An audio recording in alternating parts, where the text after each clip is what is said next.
Welcome back to the deep dive.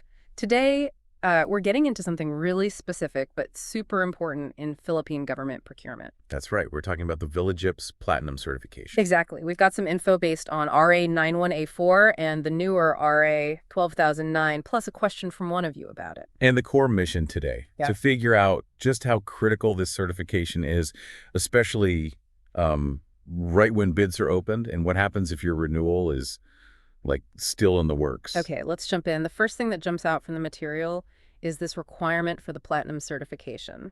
It needs to be there when they open the bids, right? Yes, precisely.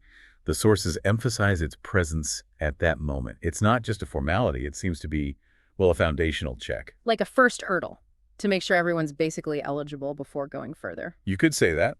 It's likely about immediate verification. Does this bidder meet the standard right now? Are they properly registered and, vetted at this top level? Makes sense. Efficiency, maybe?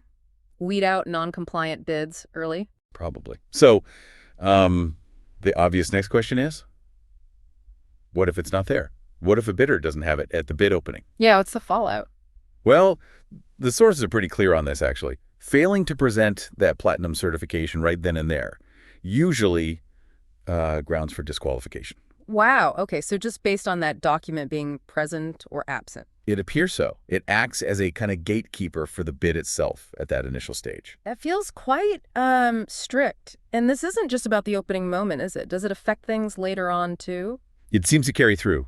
The information suggests that if you failed that check at the opening meeting, no certification presented, you'd likely be disqualified later during post-qualification as well. So you can't fix it later like, oh, here it is now. Apparently not. If the issue was its absence at the opening, it really highlights the need to have everything squared away right from the absolute start. Right. Okay, so that brings us perfectly to the specific situation you brought to us.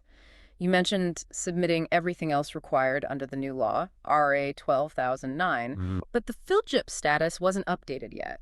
The renewal was pending, but you did have the official receipt showing you'd applied and paid. Yes, that's the scenario. So the big question you have is, will that pending renewal, even with the receipt as proof, get your bid thrown out? And that's the million-dollar question, isn't it?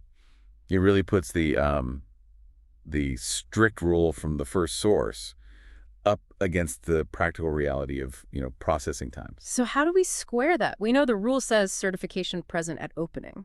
Exactly. If we stick strictly to what the source material indicates about needing the actual certification at the opening, well then having just the receipt, even though it shows intent and action, It might not be enough. it might not. The requirement seems focused on the status confirmed by the certificate itself at that specific point in time, not just the application process being underway.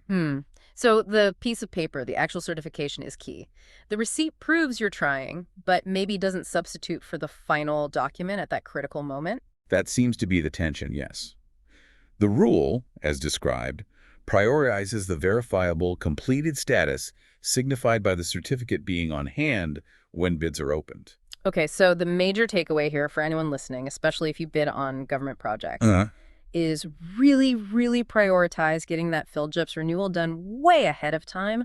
Don't let it lapse or cut it close. Absolutely. Because even if your proposal is fantastic and all other documents are perfect, This one detail, a pending renewal at the wrong moment, could potentially knock you out right at the start. it seems that way. It's like having a ticket application confirmed isn't the same as having the actual ticket to board the plane when they close the gate. Good analogy. So wrapping this part up, the info really points to the PhilGeps Platinum certification needing to be valid and physically or electronically present at bid opening under RA 9184. Correct. And a pending renewal, even with that official receipt, carries a significant risk of disqualification based on that requirement. It does make you think, though. It raises a broader point, doesn't it? What's that? This balance between, super strict adherence to having a specific document at a precise second versus acknowledging that administrative processes sometimes have delays outside the bidder's control. That's a really interesting point. How did that strictness impact efficiency overall, or maybe even discourage participation, especially if someone's just caught in a bureaucratic lag for a renewal they've properly applied for? Where's the line between ensuring compliance and perhaps creating unnecessary barriers? Something definitely worth pondering.